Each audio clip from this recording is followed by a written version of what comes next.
Est-ce que votre vie est une corvée? Non? Il faut parler pour vous, hein? Chacun parle pour soi. Ça peut arriver, nous dit notre frère. Les autres disent, non, ma vie n'est pas une corvée. Lui dit, ça peut arriver.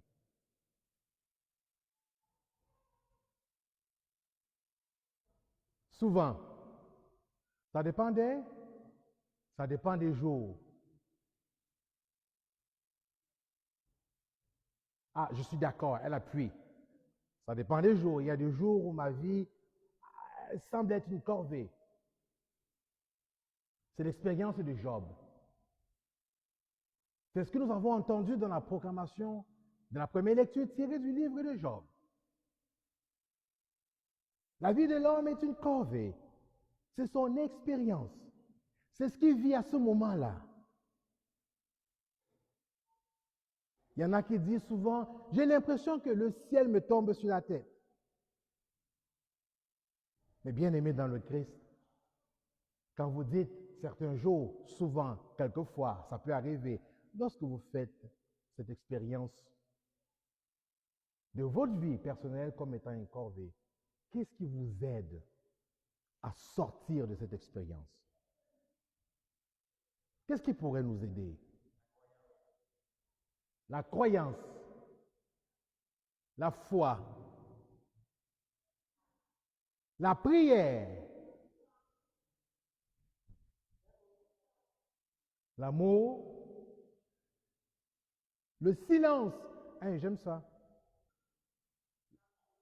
La prudence, l'endurance, la foi. Mais c'est quoi la foi?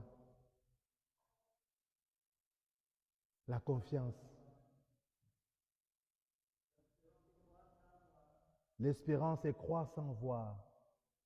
Allez dire ça aux enfants.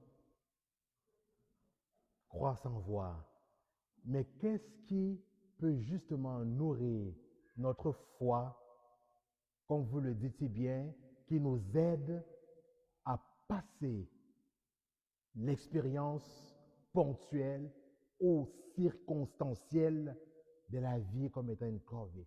Qu'est-ce qui peut nourrir cette foi justement là? La parole de Dieu. Tu as dit quoi, mon grand?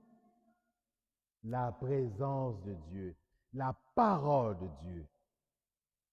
Voilà pourquoi Saint Paul affirme, annoncer l'évangile, ce n'est pas pour moi une fierté. Mais c'est quoi? Une nécessité. Annoncer l'évangile, pour moi, ce n'est pas une fierté. On ne se pète pas les bretelles. Parce que nous recevons comme chrétiens et chrétiennes, par notre baptême, la mission. J'irais même jusqu'à oser dire l'obligation d'annoncer l'évangile. Et Saint Paul dira à temps et à contre-temps. Ce n'est pas une fierté pour lui. C'est une nécessité. Si je suis chrétien, baptisé, l'annonce de l'évangile, pour moi, c'est une nécessité. Ma vie doit être annonce de l'évangile. Toute notre vie, pas seulement certaines dimensions de ma vie, pas seulement quand je viens à l'église le dimanche, pas seulement quand je me retrouve avec mes frères et mes sœurs chrétiens et chrétiennes, même quand je suis au cœur du monde, là où les gens ne croient pas, là où les gens rejettent la foi, là où les gens ne comprennent pas la folie de l'évangile, alors là, annoncer un Christ mort et ressuscité, c'est une nécessité. C'est vital.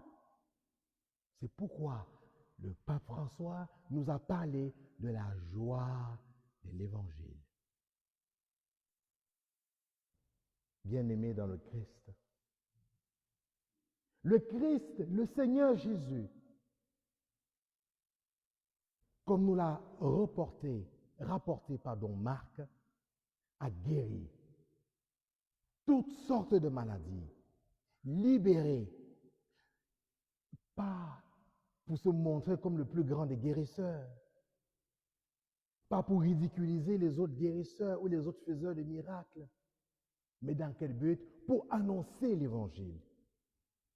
Et il affirme, c'est pour cela que je suis sorti du Père, que j'ai pris la condition humaine.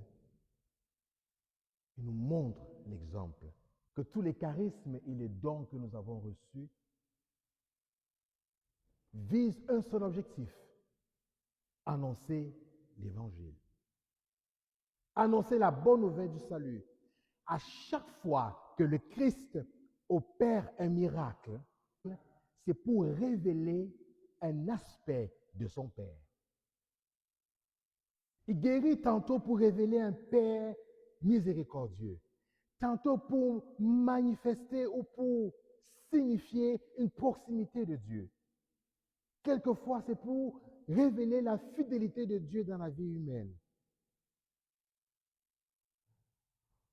Quand les épreuves, les soucis de la vie nous écrasent et nous avons l'impression que nous sommes seuls, que nous sommes dans une solitude profonde, si c'est ça ton expérience ce matin, le Christ dit, j'ai vaincu la mort. Le Dieu auquel nous croyons, c'est le Dieu qui nous révèle qu'avec lui tout est possible. Alors là, une fois que nous avons saisi cela, les miracles sur toutes leurs formes visent à rencontrer Dieu, à connaître Dieu, à annoncer Dieu. Si le Christ opère un miracle dans ma vie, s'il opère une guérison dans ma vie, s'il opère une libération dans ma vie, c'est pour nous révéler son visage, c'est pour nous révéler son Père. Comment annonçons-nous l'Évangile? Il ne s'agit pas seulement de parler. Il ne s'agit pas d'aller dans les rues, dans les transports en public et faire du prosélytisme. Lorsque je chante à la chorale, je prie 2 fois, mais j'annonce le Christ. J'écris cette parole chantée, cette parole psalmodiée, pour permettre à mes frères et à mes sœurs de descendre au plus intérieur d'eux-mêmes, pour rencontrer Dieu qui est là. Le Christ dit, je me tiens à la porte et je frappe. Si tu ouvres, j'entrerai et je ferai et j'y ferai mon habitation. Tout ce que nous faisons dans la vie, toutes nos implications en Église, nos ministères, les services que nous rendons, vous avez été accueillis par des frères et sœurs en Christ en entrant dans cette Église. Ils vous ont accueillis, elles vous ont accueillis avec un grand sourire. Par leur sourire, par leur présence.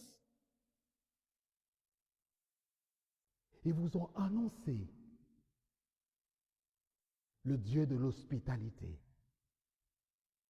Vous avez été invités au début de cette Eucharistie à vous accueillir mutuellement. Annoncer le Christ passe par les gestes les plus banals du quotidien.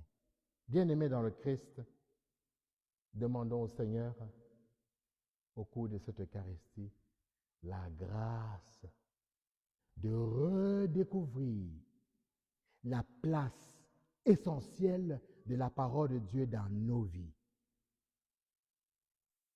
Car la parole de Dieu, c'est le fondement de la vie chrétienne.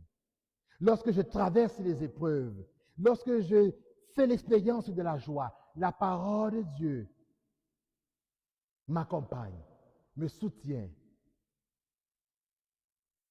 Que le Seigneur nous donne la force, le courage et la grâce de toujours savoir retourner à la source, que toutes nos actions, nos paroles, notre témoignage prennent racine dans la parole de Dieu. Alors là, nous pourrons véritablement annoncer aux malades, au monde, un Dieu proche, un Dieu à jamais vivant. Amen. Amen.